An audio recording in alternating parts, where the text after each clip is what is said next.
Now that after creating and sending the HTTP request to the server, we need to listen to the port, and after listening to the port we will be able to set up a connection with the socket, and then with the help of server socket we can actually manage that port and we'll be able to continue the communication. So for that purpose I have created actually a start listening method, which would be actually listening to the port number.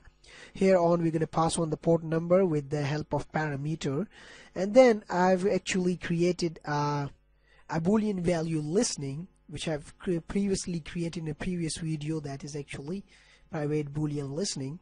So we are actually declaring it true, that yes, now the port is going to listen, the socket connection is going to listen. And then we created actually and started the server socket, which is actually used to handle the port number in this one. And then we actually assign that port number to the listening port, that is actually listening port. We have created this listening port above in the variables, as we have initially assigned it a number of 0, nothing else on that. And now we are actually assigning the real port number through which we're going to be actually communicating. And then I return 0 for if actually the server socket is made, and if it is listening to the port number, the defined port number, then I'm going to return the 0 in the exception. Now the next thing is that while listening means that while port is actually, we are actually listening to the port, in the meantime until the listening to the port is ended, you're gonna have to perform this step.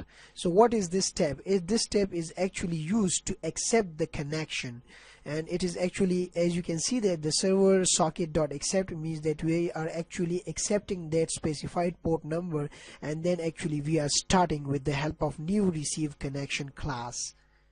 New receive connection class is the same class from which we have extended the thread. If I just scroll to the up area, and there it is actually a receive connection class which is actually extending the thread. And now I'm going to get back to my code, that is, and then in the exception I'm going to return 2 if it is listening to the port and accepting the server socket and starting it, then return 2 in the exception. And the next one is actually server socket.close. After creating a connection to the port and then listening to the port here in this area, while listening we have actually accepted that server socket. Now you're going to have to close it, because after every get is open you're going to have to close it down too. So we are now actually closing the server socket after listening to it.